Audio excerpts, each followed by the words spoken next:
Okay, today I'm here sharing with you what can be the last beta version of Zebra3.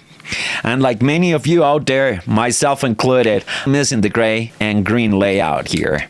Anyway, it's already an amazing synthesizer, and I gotta tell you, no matter how it looks, the possibilities with this baby are just endless. With the power of a semi-modular grid combined with huge choices of really great sounding filters, and together with the revolutionary curves oscillator and this new take on geometrical and spectral curves, I'm sure we can cover a really large sound design areas, and leaving us with very little to crave for, and that maybe we can already achieve with other well-known synthesizers that are specialized on audio granular manipulation, resynthesis, and audio rate modulation. You know, I'm talking about xfer, serum 2, maybe arturia's pigment, and even BPS Avenger or Phase Blend.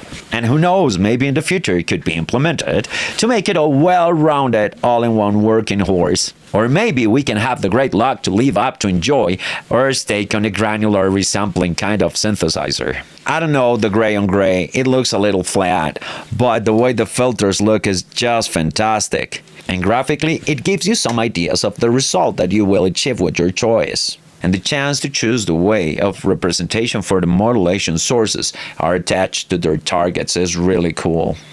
I do agree with most people on the KVR Forum that this version looks a little flat and disorienting, and for people working on very well lit and bright spaces could turn into a very fatiguing experience. I do believe its little brother Zebra3 white and blue skin is really comfortable, but I can be sure Satya Tune's already working on this. But if you want to make a try, I will put the link down in the description to the KVR Forum, which explains the workaround to use the added built-in UI editor. Of course, you can give it a try.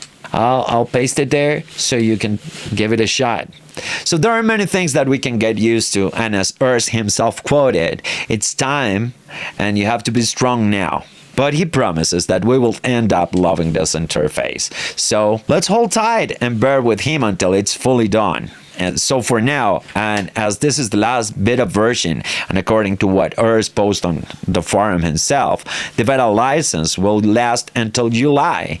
So this is your last chance to discover if the synth is for you. Okay, so let's start by discovering what makes it so powerful and unique, and what it has to offer over other synthesizers that are already on the market. So let's start by discovering what's new in this last update for all of you guys who already know it, and for those who don't know it and want to stay a little bit longer, I'll promise I'll go into the details of what makes this synthesizer so special. Something that I really love is the modulation target finder representation of modulation connections with the tentacle options. As you come over here, there are different options, highlight, lasers, and tentacles, but the tentacles option is so nice. I'm gonna create something here very fast just to show you how it works. Okay, and just like that, they show up. And as you go through the different modulation sources, for example, let's try to go with this one over here. So I know I'm creating nonsense here, but just to illustrate how they work, I will show you here. So these little icons are called the PIPs or pips, and they look like a little cross if there's nothing attached there. But once they have some modulation target assigned, they switch to a little wave kind of way icon. You can see it here. The other chance is to use the highlights. Okay, so with the highlights, once you hover your mouse over the pip, you will see the modulation targets assigned inside this little box. So for example, here I'm going to Mapper 1, and you can see all the modulation targets been circled with this little box. I'm going back to MSEG1, and you can see them. Well, but I think with a complex patch, this can get a little tricky. The other choice is the lasers, and with the lasers, this look just like the tentacles, but with straight lines. I know the laser setting looks very neat and clean, but with the tentacles, this looks so good and seems so efficient. Anyway, I was already getting used to the green and gray layout. It was like the foudre, but although it's a little flat, it looks really nice and I can get used to it. It seems to work really good anyway. Okay, now the one thing that I really love is the filters view. And this gives you a really clear idea on how the filter is going to work. And by the way, this matrix for the chooser when picking a filter works wonderfully. So fast, this is so streamlined.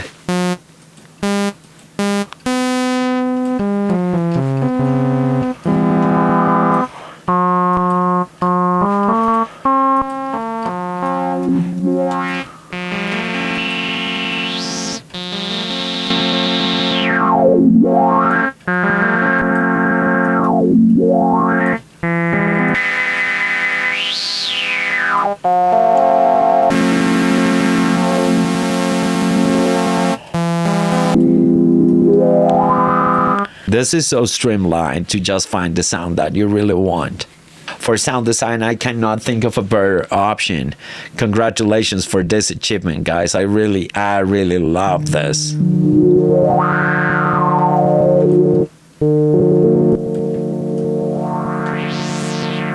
There's something here that I think it used to work really good and I need to get used to it. But when having the menus below the knobs, with a couple arrows to quickly set the modulation depth, it was easy. But now you just need to come back and throw the modulation right there, and having it like being able now is like hidden, yeah, like I don't know, it's like hidden. So unless you know what's located beneath the button, you are going to be clicking all the place around to see what you can discover, yeah, like I don't know, which I think it's not too intuitive. I don't know, but maybe you can miss important options here because, yeah, you must like, it's just to add modulations anyway, but the system prior to this one was really good. But those triple stacked arrows, I think it's the icon that Urs chose to represent the options for modulation here. But you would wonder like why, for example, this cutoff has two icons and the keep follow only has one. Maybe because it can support double, so this one can support two modulation sources and the other one cannot.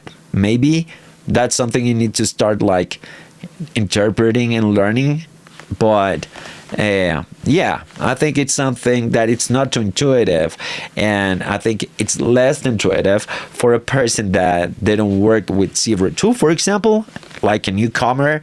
This is going to be a little trickier, but otherwise you are going to be like clicking right, left, clicking around to see what you can discover on every single knob. So there's already too much here going on to like not being a little evident, but anyway, you can get used to it, I think. And this is really clean and really tight than having all those choices around, but it's just matter of getting used to it. Okay, so another very important thing here is what Urs mentioned, like he's trying to put out here with this UI some consistency on the layout, yeah, and is that we can always have the tune knobs to the left of the devices, to the left of the modules, and the volume in the case of oscillators, they're the same module, so you guess they're placed right the same, yeah.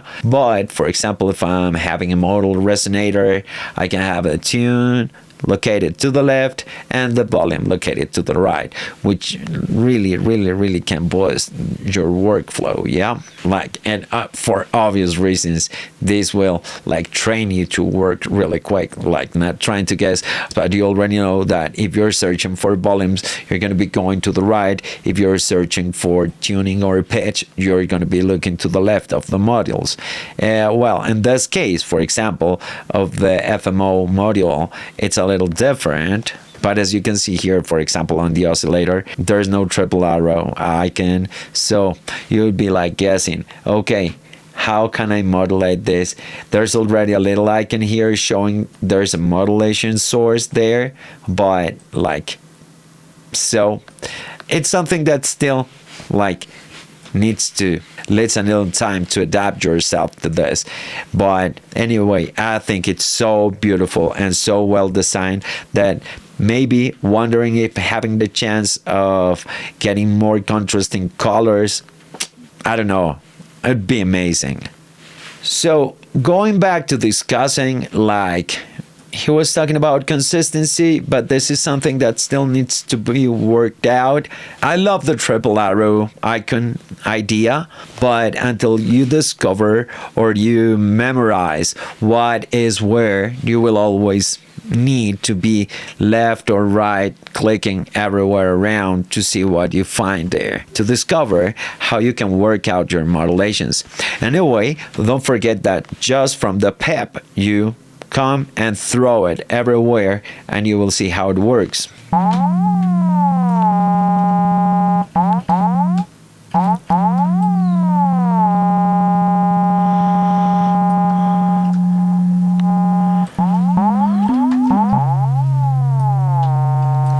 Otherwise, if we choose not to have a tentacles view, we can still work out with the lasers, which also works really good. The only thing is this can get busy very quick. I kind of like it, I cannot lie, but what do you think about this? I don't know, I think it's matter of taste, yeah? But I think the tentacles, as they have named them, work really good for me. So now let's check out the way to organize the sound generation modules. So this depends on the setting that you create here on the rack panels generation order. Here you can choose in between grid row, grid column, or selected on top. For example, here, grid column first. If I am choosing column 3 modules, and I'm going to add an oscillator here.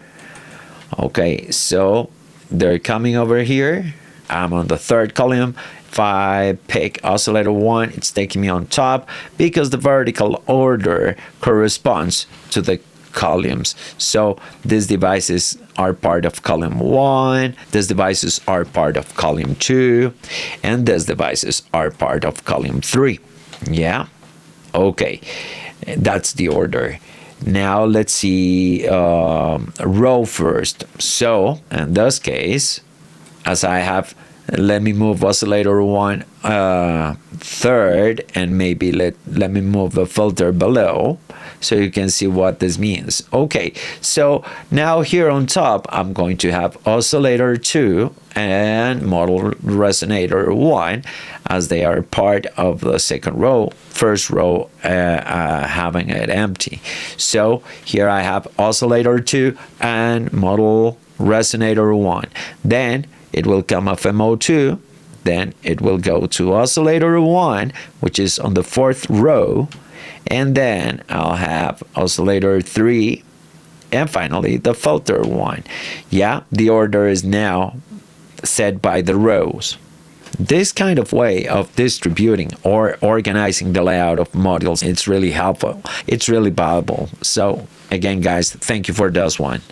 I don't know, but it would be better if you could switch those options here from the grid, maybe with a floating menu or with a hidden menu, so you can decide how you want to reorganize the grid according to what you're doing. Yeah, like without having to go back to the settings menu and switch there and then having to come back. I know, but there's already a huge wait list for the option request. In fact, I think it's even larger than the box report.